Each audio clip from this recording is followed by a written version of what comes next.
Welcome to Rock and Roll High School, your choice for in-depth and personal conversations with the most legendary artists in the history of contemporary music. Come with us as we explore the albums and songs that have become the soundtrack of our lives. Here's your host, Pete Ganbarg. Hi, everyone, and welcome to Rock and Roll High School. Our guest this week is one of the most influential figures in the history of dance music, a singer, songwriter, producer, and band leader whose grooves helped define the sound of the 1970s and who continues to move crowds around the world today. Harry Wayne Casey, better known as KC, of KC and the Sunshine Band. As the creative force behind hits like Get Down Tonight, That's the Way I Like It, Shake Your Booty, Keep It Comin' Love, and Boogie Shoes, KC helped create a joyous, brass-powered fusion of funk, soul, R&B, and pop that became the heartbeat of the disco era. With 5 number-1 singles and multiple platinum albums, KC and the Sunshine Band became one of the most dominant hitmakers of the entire decade. Born and raised in Miami, KC got his start working at TK Records, where he soaked up influences from R&B, gospel, and Latin music while honing his skills as an arranger and producer.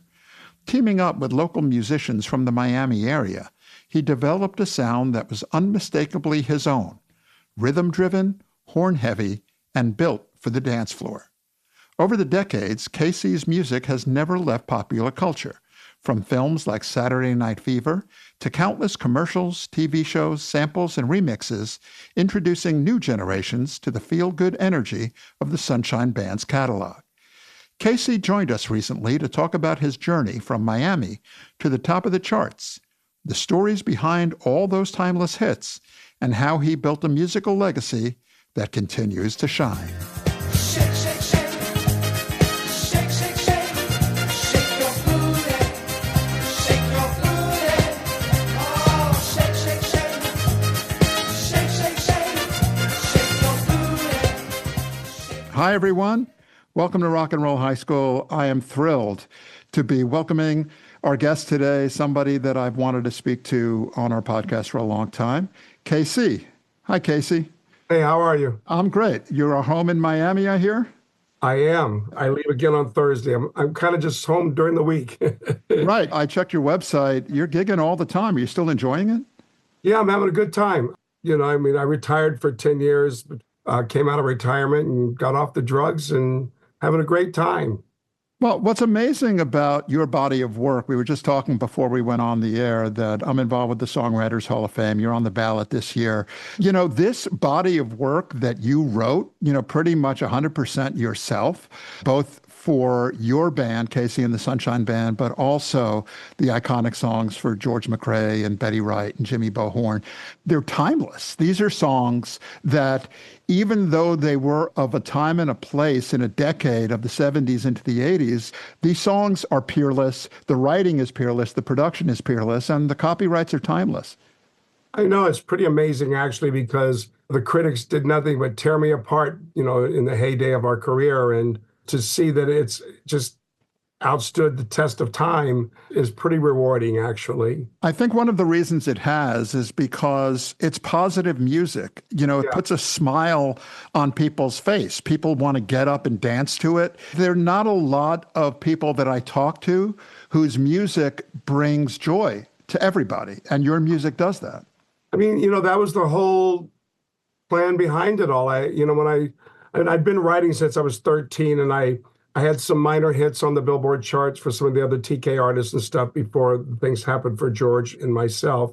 I mean, I've been writing, like I said, since a kid, and I always wrote what was happening, like in a relationship or what I was thinking or feeling at the time, and whether it was world-related or personally related. But at that particular time, definitely in the mid-'70s or whatever, or like early 74-ish, around there when I started doing it, I felt like music had gotten really, really dark. We had just come out of the Vietnam War. It was the first oil crisis and all that stuff. And I always loved kind of up-tempo stuff. And I know I'd buy an up-tempo record and buy the album, and then the rest of the album would be ballads and stuff. And I thought, you know what? I just want to do something here with high energy from side A to side B, do something that's joyful and uplifting. And that was my goal. for everything that I did. And so, I'm just happy to know that really I achieved that and beyond some, that it's just really stood the test of time. And just the demographics is like, I always say, from babies to grandmas. It's still putting a smile on people's faces 50 years later. I love your backstory. You grew up listening to R&B and soul music in the house. You started working at a record store, and you realized that the place you went to pick up the records after you ordered them for the record store was actually a place that ended up changing your life. Right. What's really interesting about all of that is, like, I was an avid record collector as a kid, and I definitely paid attention to everything on the labels. I remember writing a letter to Motown at age 16 or whatever, and getting a nice letter back saying, sorry, you're not our type. So I was just this avid collector. So when I got the job at the record store, I wasn't thinking about like my career or anything like that. I was just thinking about how much money I would save by getting the records at wholesale costs, and then come to find out that while working in the store and looking at the labels and stuff, that there was this studio or company right down the street from where I would go to pick up records every Tuesday and Friday. And so by happenstance, I ended up going there. I mean, I quit the record store. When I first went to Henry, it was called Tone Distributors, to ask for a job. He said he didn't have any. So I got a job at his competitor, which was Campus Records. It was another wholesale distributor in Miami. And I'd work there during the day, and then after work, because it was right around the corner from where Tone was, go hang out at Tone. Back in the back office, of course, I found out I was supposed to meet this guy named Clarence Reed. And I guess it was a running joke because everybody sits back there and waits and waits and waits, and Clarence never shows up. Meanwhile, I would just start answering phones and just doing whatever. If I heard like they needed help in the warehouse or something, I'd ask Henry if I could go help in exchange for free records or something, and he would let me do it. Eventually, I guess from every time he'd walk in, I'd be hanging out there in the back, answering the phones, doing whatever, and he finally just gave me a key to the door, so I could come and go whenever I wanted to. I mean, it's so funny. There's a lot to unpack in what you said. As a student of the history of the music business, the names that you just mentioned, Henry Stone is one of the legendary, famous/infamous figures of the 20th century music business. Well, I mean, Clarence Reed, who you mentioned, is also better known as his artist alias Blowfly. I mean, this is like real history.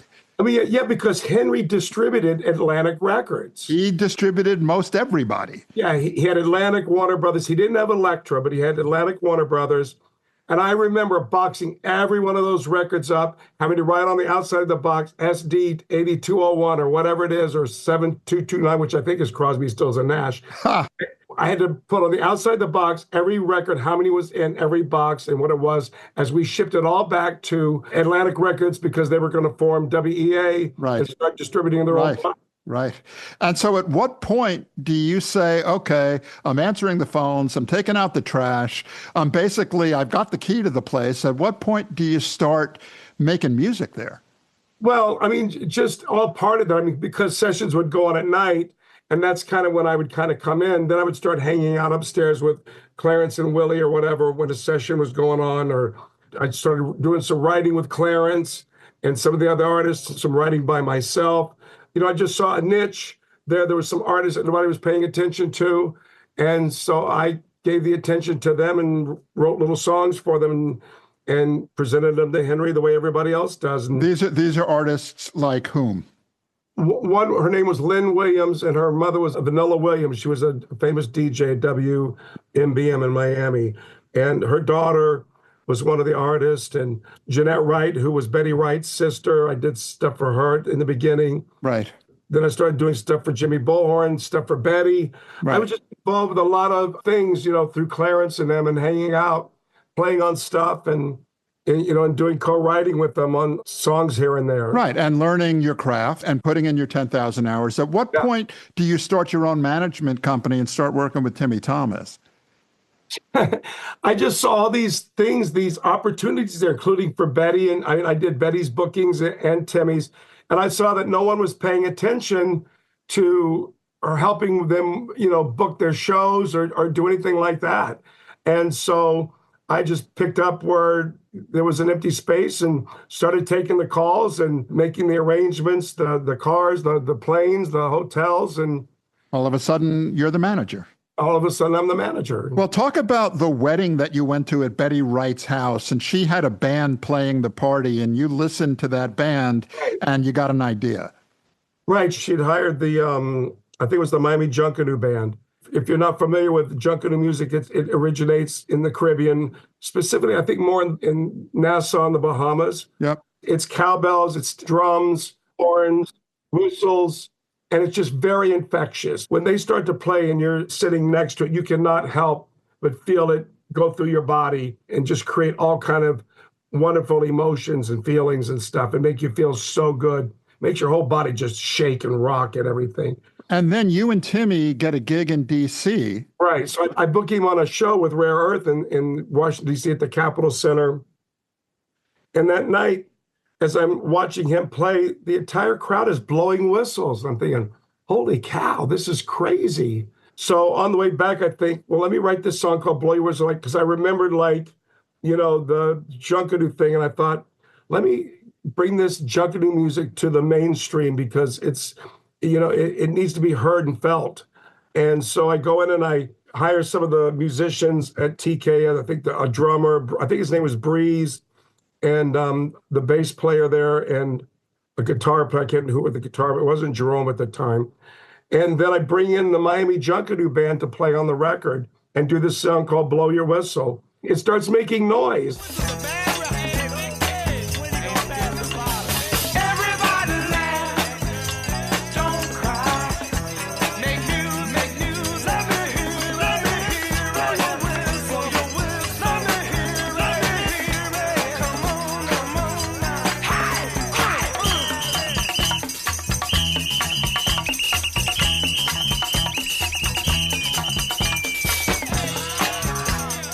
Right. And it was originally under the name Casey and the Sunshine Junkanoo Band in 1973. Right. I didn't even have this band or anything. It was just me.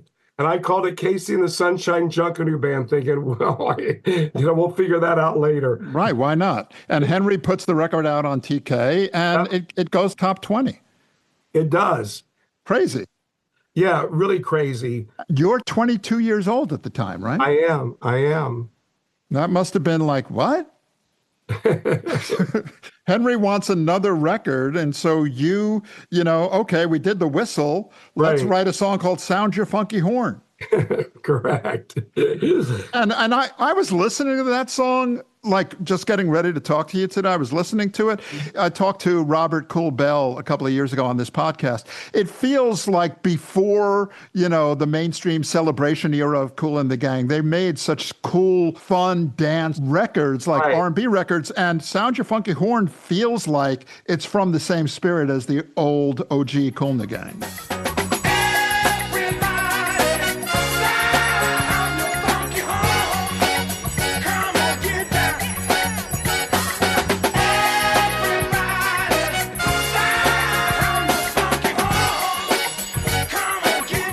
Oh, yeah, absolutely. Horns was a big thing back then, and it made the same noise, even a little bit more noise than Blow Your Whistle did. Right. And so Henry's like, okay, Casey, keep going, right? So keep going. And so I go in the studio. One night, Timmy Thomas's Lowry organ happened to be up there that night. And that's the same Lowry organ that he did Why Can't We Live Together on. Yes. Right. Just for some information for people, organs back then were starting to add these beat boxes to them. It had a samba rock, it had mambo, cha-cha-cha, some kind of a country thing. It had 6 or 7 or 8 different pre-programmed rhythms that you hit a button and all of a sudden you've got a samba. Right. So I just hit one of those buttons, and then in my normal way of writing and stuff, these chords come out and everything. And I remember playing it back and thinking, oh my God, this is amazing. It just had such a great feeling. So we added Jerome on the guitar. I think I was going to have maybe Jimmy Bullhorn sing it, but he didn't show up, and George McRae walked in. And I said, George, come over here and hum this. And I was in the back of Henry's office at the time, and we had the reel-to-reel, and I put it on, and he started, singing the melody that I gave him. And I thought, oh my God, this is the voice for this song. And Wow. went upstairs and threw his voice on it. And a few months later, it was number one in 51 countries.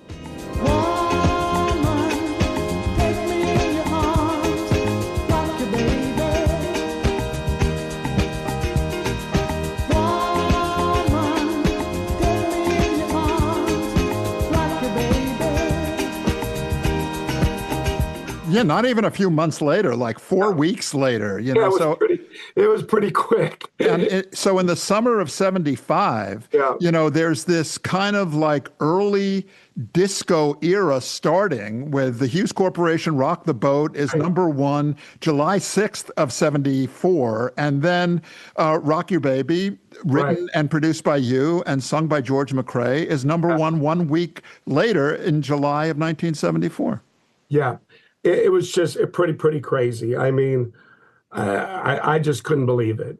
You know, it was just like, oh my gosh, my dream just came true. Yeah, You and know? still, you're so young. You know, now you're like 22, 23 years old. I know, and I still have these other things that are happening too, a little bit with Casey and the Sunshine Band. Right. To the extent where the owner of the record company that was distributing the stuff in the UK said he was coming over to hear what was going to be the George McRae album, and he says, do you have any tracks that are done for Casey and the Sunshine Band?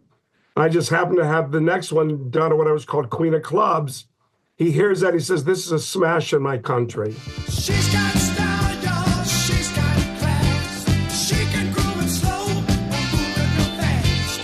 Early evening through the midnight hour. She keeps swinging. She's got superpower. She's the queen of clubs. She's the queen of clubs. And it was. And it was. And I went over there. I did 48 cities in 24 days. Oh, boy. The day before I was supposed to go on the tour, though, I had an appendectomy. So I had to postpone it. And so I went pretty much 3 weeks out of the hospital, being cut 6 inches down from my navel, to doing 48 cities in 24 days in the UK. What I remember from all of that is I knew that there were some clubs playing spinning records locally and stuff. The 48 clubs, the place we went into, every one of them was spinning records. And I thought, oh my God, this is the next big thing. There's going to be like a wave that just comes over and sweeps America. So you felt it. I did feel it. All of it is happening so fast, right? Very So fast. you come back, and Casey and the Sunshine Band's next song is another song that you write and produce called Get Down Tonight.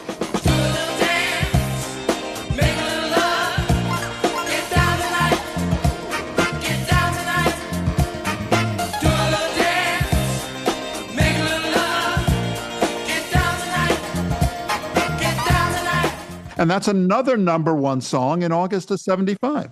I know. That's even crazier because, like TK was the record. One hit wonders. Right.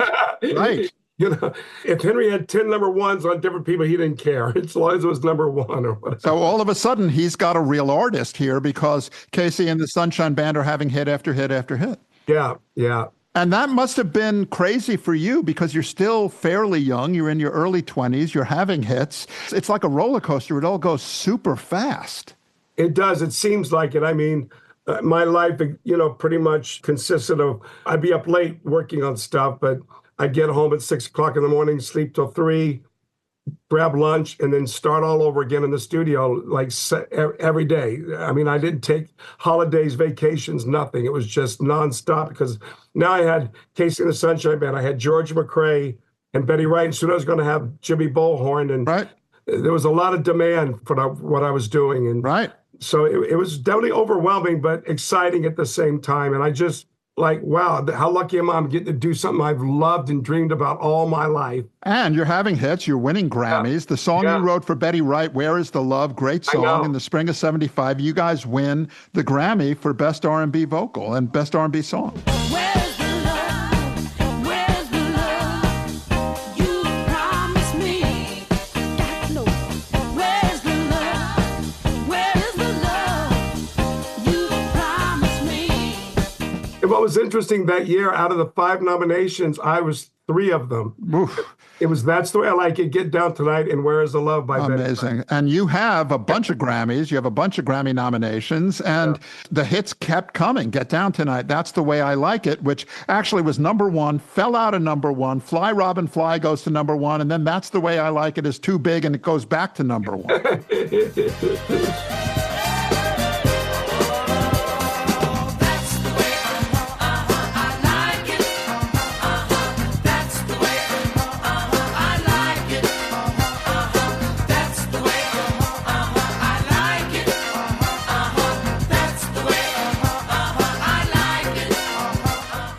Crazy, right? Yeah, it's crazy. And I'll never forget the first time Get Down Tonight went on the Billboard chart. It went on at number 98, I think. And it fell off. And I went to Henry. I said, Henry, this is a hit song. What's going on? He says, don't worry about it.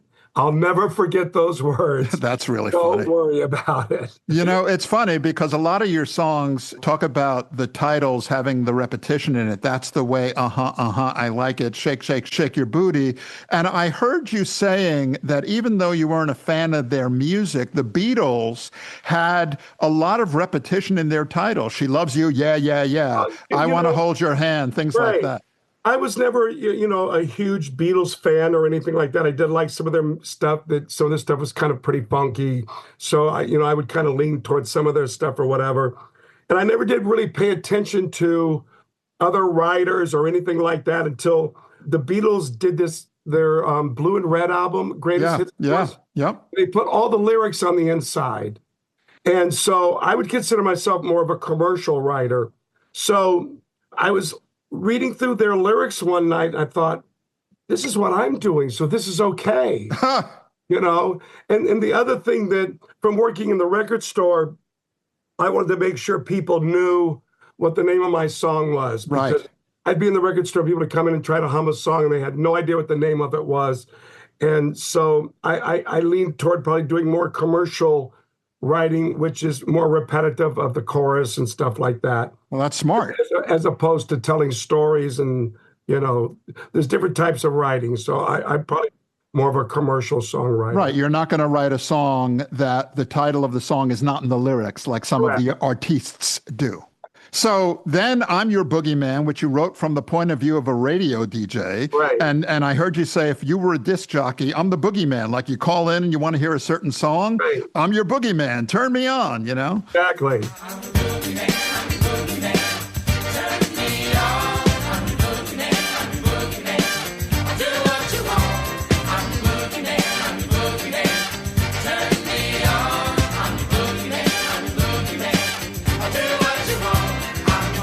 Growing up, DJs were very important in the life of a teenager in my generation. Call in, make a special request for my friend, my girlfriend, my boyfriend, whatever it was. So they were kind of always there all the time. When your parents weren't, like, you had that DJ and the radio station and what was going on the radio station. We didn't have all this TikTok and computers and cell phones. So we were tuned into the radio station day and night until from the time we woke up to the time we went to bed. Right. Radio was so important back then. Very. And if you write a song from the point of view of the DJ, that's smart because the DJ is going to say, hey, this is my song, so I'm going to play it. I don't think they realized it. I don't really think they realized it, though, which is interesting. I think a lot of people are surprised when I do say that, when I tell them, what was really the influence behind it all. Well, they played it nonetheless. And so, I read that you, speaking of the Beatles, you tied a record that the only artists who had 4 #1 Billboard Hot 100 singles in one calendar year were the Beatles and Casey and the Sunshine Band. Right, yeah. Which is nuts. Right, it is nuts. I learned recently that John Lennon said that Rock Your Baby is the one song he wished he would have written. Wow. And that it did influence his song, Whatever Gets You Through the Night. I did not know that. That's incredible. Also, Rock Your Baby influenced ABBA to write their song Dancing Queen. Wow. Too bad they didn't give you some publishing on that one. Right? Exactly. I can hear the progression right in the song. Absolutely. Yeah, but think about how influential your music has been. It's crazy. Yeah, And and you don't think of that. You don't think of these things. you're And just doing it. And like you said, if you weren't in the studio, you were on tour. If you weren't on tour in the studio, you were sleeping. Yeah. And I've heard you say, which is kind of sad, that this period of having hit after hit was actually the loneliest period of your life. it was because I'm very extroverted, and I love being around people, and I love being in the middle of it all, but I couldn't. I was just like a caged animal, I felt like. Right. It was just a very lonely moment for me. I think sometimes I questioned, all of a sudden I have all these friends that I didn't have before and stuff, and people. Right. Are they real friends, right? Yeah. And so it makes you ask a lot of questions. It can make you feel, pretty isolated. You don't really understand who you are because all these people love you, but do they love you for you, or do they love you for being close to the stardom and I know. The whole I thing? remember doing shows, and I'd look out the window, there'd be 5,000-6,000 kids down there, and I'd want to be right down in the middle of it, but I couldn't, and it was Right. It was pretty frustrating, actually. And I read that you've said that it took you almost 40 years to realize what had happened and to be comfortable with who you are as Casey and as Harry and who you really are. Yeah, to understand it and to kind of accept it in a way. I don't know if I ever really accepted it all, just to understand it. I mean, one thing my ex-manager, Billy Samuth, told me, he says, once you walk out the front door, you belong to the public. Right. And so you got to remember all those things. And, Right. and I never knew how to say thank you, or like people were like, oh, you're great, you're this and that. And he says, just say thank you, Right. And there was just that whole process of learning it, understanding it, when I had the time after the dust had kind of settled, I guess you could say, and coming out of rehab and stuff, Right.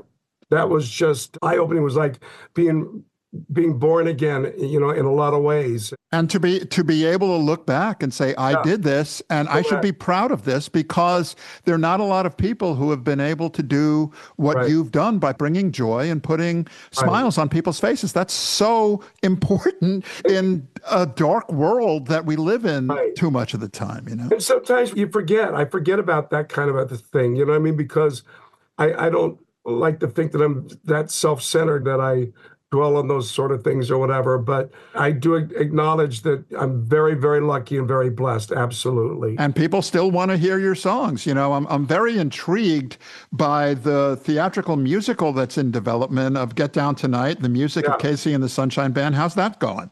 It just closed in the West End. I just was on the phone with the producers right before this interview. So it's coming to the States. We're going to rewrite it. I didn't realize there's so many processes in doing a musical. Yes. You put it out here, and then you see how the crowd reacts, Right. and the critics, and then you change things and make adjustments, and you open it here, you try it out there, and you do the same thing. And so now we're going to do a rewrite. It's not about Casey and the Sunshine Band, though. It's about growing up out of high school, starting at the record store, and just me and three of my best friends. Awesome.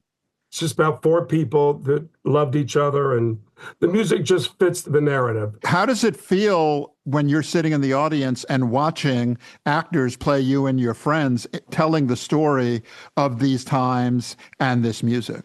Well, every night it was very, very emotional for me, and there were a lot of moments when I was just uncontrollably crying.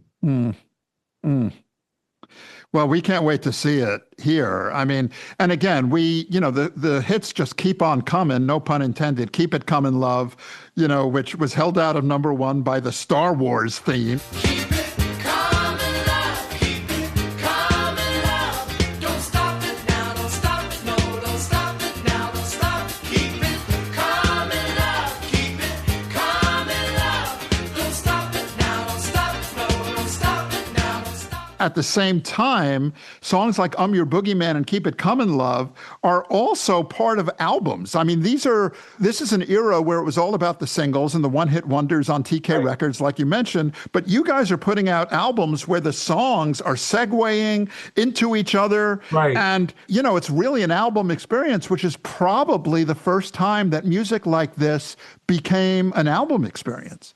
I think so. I mean, I think there were concept albums before that, I think, because, Marvin Gaye's What's Going On album was Right, of course. you know, Donna Summer, Once Upon a Time in 75. Yep.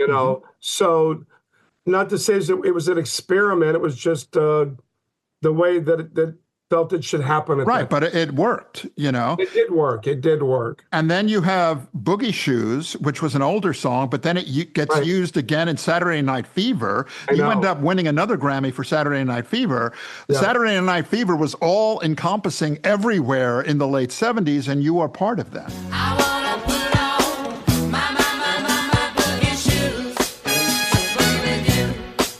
Yeah, I wanna put on my boogie shoes, just boogie with you. Right. They originally wanted Shake Your Booty because we were getting ready to release Shake Your Booty at the time as a single or whatever. I said, how about you use Boogie Shoes instead? And Right. And so they went with that. But Yeah, and it gave life to Boogie Shoes. I mean, who would have ever thought? I mean, Boogie Shoes has been used. Like Trick Daddy had a huge hit with it a few years back with Take It to the House. I mean, that dun, dun, dun, dun has been used in so many samples. It's crazy. Well, it's not just Boogie Shoes. Your songs have been sampled by everybody from Notorious B.I.G., Jay-Z, 50 Cent, Beyonce, Black Eyed Peas, Justin Timberlake. And then I love this. Your songs have been covered by everybody from Alex Chilton of the Box Tops to Rob Zombie and the Wiggles. And I could probably say that you are the only artist whose songs have been covered by both Rob Zombie and the Wiggles. There you go. I love that. Matter of fact, I met some friends of mine at the bar the other night after the show. When I first got in there, they played, I think, Boogie Shoes, because a lot of people were there from the show. And then all of a sudden, I hear the Rob Zombie version. Oh, that's so funny. I know, it was like, wow, it was pretty awesome. I kind of liked his version. I thought it was very creative.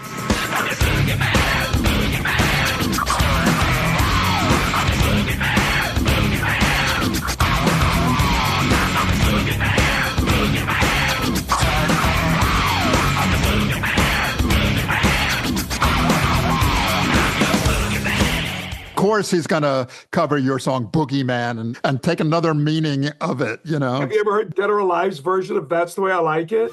That's the way I like it. That's the way I like it. That's the way I like it. That's the way I like it. It's on their, I think, their first album that they did. That's awesome. I also know in the early 90s, there was a cover war with two European acts, KWS and W, of your song Please Don't Go, and both were hits. One was number one and one was number two. That's crazy. It was insane. It just shows the power of a copyright and how brilliant you are as a songwriter. Talk about Please Don't Go, another accolade of Please Don't Go, which was number one for you. Do you know that was the first ever number one song of the decade of the 1980s? I do. Yeah, how about that? I know, pretty awesome. Please don't go. Don't go. Don't go away. Please don't go. Don't go. I'm begging you to stay. And that was just such a departure from what I'd been doing. And it was a deliberate departure. Did you do it because of the anti-disco, death to disco backlash? I think I was working on it before all of that kind of happened. I was a little disturbed by the term disco for a moment there because I felt that what had really happened was really the acceptance of R&B music. It was R&B music's time to shine during those 70s and 80s, the early, late 70s. And I felt by renaming it disco just robbed, the genre of its proper recognition. Right. It put it in a box and put it in a box. I felt very, very disturbed about that. And I wasn't really keen on the word disco, to be honest. Right. And I was already trying to move in a different direction or whatever from that because I was still just trying to make my R&B pop records. I wasn't concentrating on something that I kind of was a big part of its origination. Right. And Please Don't Go isn't a Right. disco record. It's a pop record, and it's a hit record, and it's a #1 record. And then your high school classmate, Terry DeSario, makes a record for a different label, not for TK, but for Casablanca, for Neil Bogart. Yeah. And Neil has the idea of you doing a duet with her on the old Barbara Mason song, Yes, I'm Ready. Well, that's not what really happened, though. Tell me. Terry had done a song called Ain't Nothing Gonna Keep Me From You with Barry Gibb and Robin and Maurice. And I heard that on the radio on Y100. Right. And I was so excited. Not only did I hear it, but every day I would go to Tone. And when the new records were coming, I was filing through Casablanca and I see the Terry DeSario record. And then I hear it on Y100 and I call Bill Tanner. I said, Bill, do you have a number for Terry? I'd like to really get a hold of her. Bill was the program director for a while. Bill Tanner, yeah. Right. Mm-hmm. So he connects me with Terry, and I ask her what's happening. She says, well, I put this record out, but I think Neil, Casablanca is going to drop me. Oh, shit. So I called Neil, and I said, Neil, let me produce Terry. Let me do a duet with her and produce Terry. And so he gave me the green light to do it. And was it your idea to do the Barbara Mason song? Absolutely.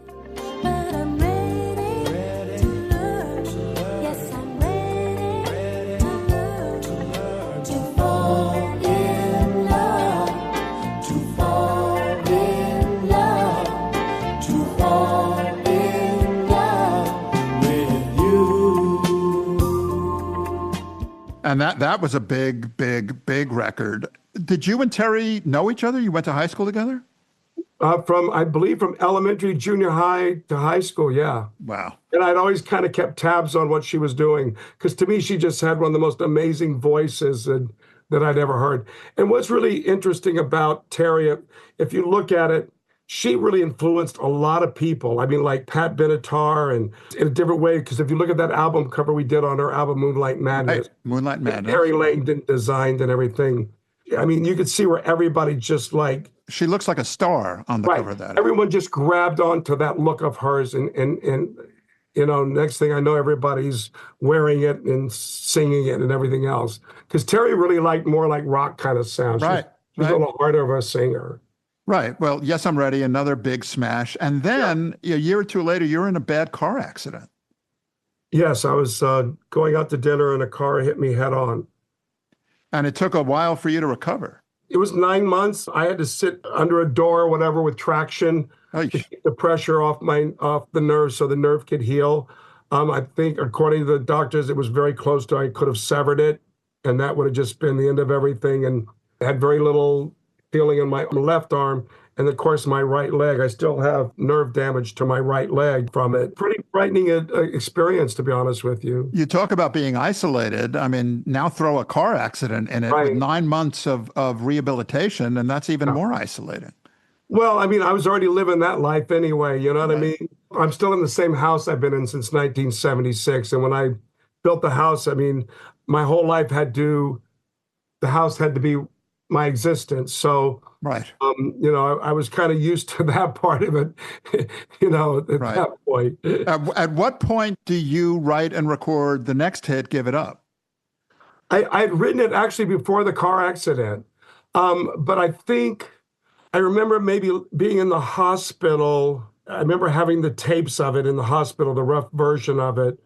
And I'm not sure if that's, where I finished the lyrics or what. I remember doing something with it in the hospital, but I can't remember that part of it. But when I turned it into Epic hired John Luongo to do a mix of it, and he kicked butt on it.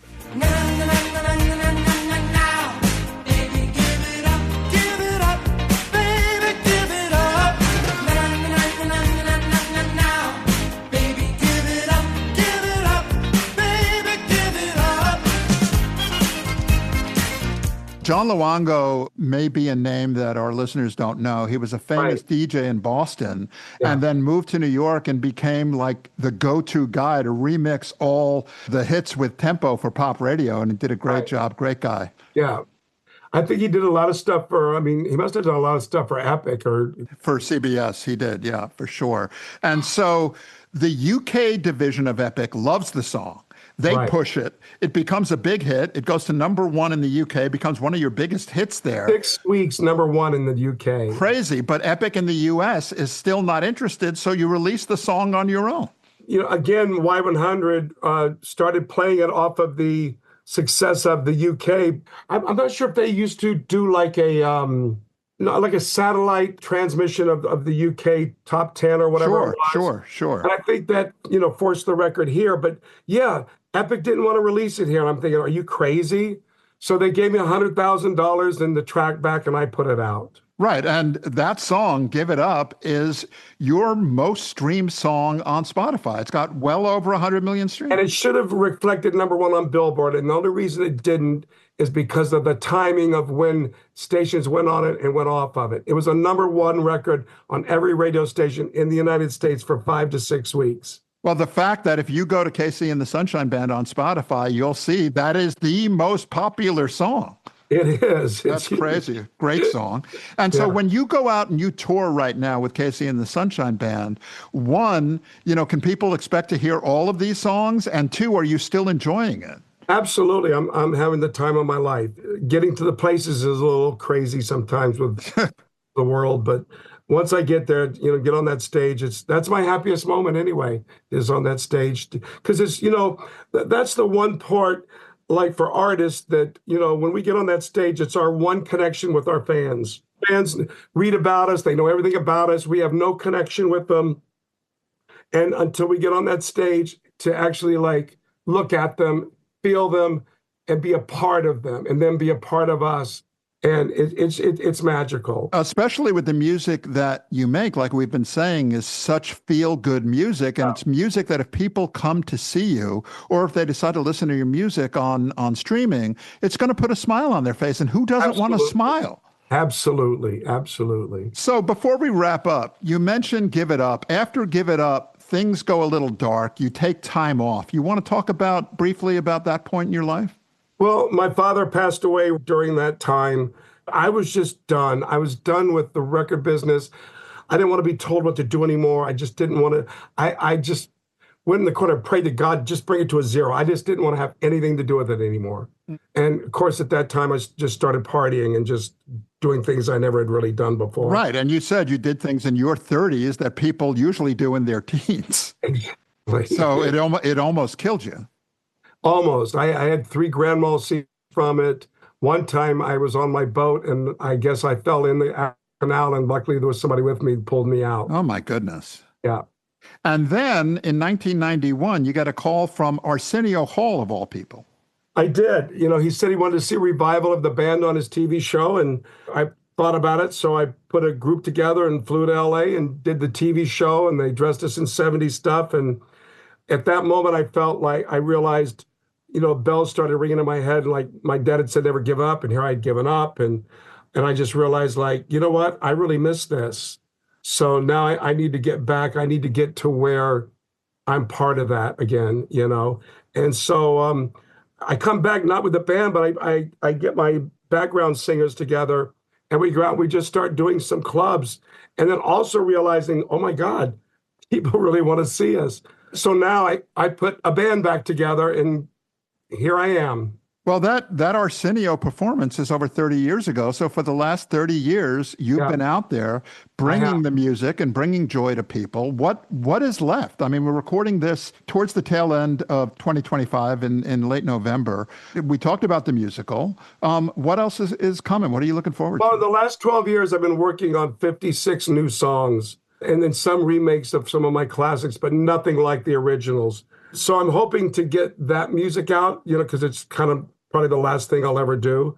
It's like probably 3 CDs worth of music. Wow. And, hopefully that'll come out. But, I'm just concentrating on the music and doing the shows and just enjoying life and, my family and my friends and surrounding myself with wonderful people who I love and care so much about, and doing what I'm doing until I can't do it anymore. That's it. Well, that's awesome. And the music means so much to so many people. And so thank you for that. Good luck with the Songwriters Hall of Fame nomination. Right. Fingers Yes, crossed. thank you. My fingers are crossed. I'm really hoping it's my third or fourth time in there. So Yeah, well, it's well deserved. And you. again, thank you so much for the lifetime of music, and thank you so much. really appreciate your time today, Casey. Thank you. Thank you for doing this with me. I appreciate it.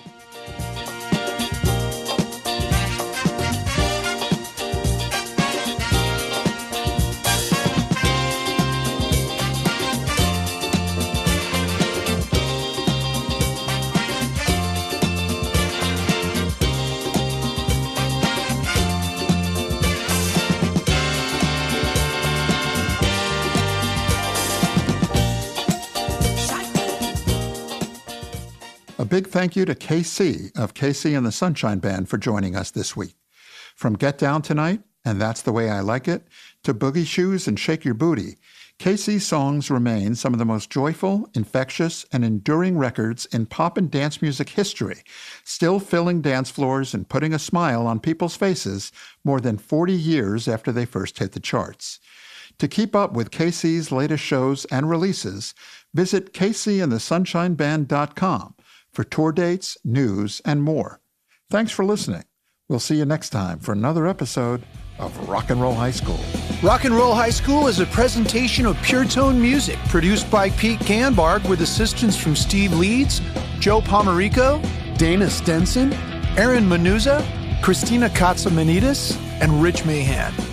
Please visit our website at rockschoolpodcast.com for past episodes and information on what's coming next. All rights reserved.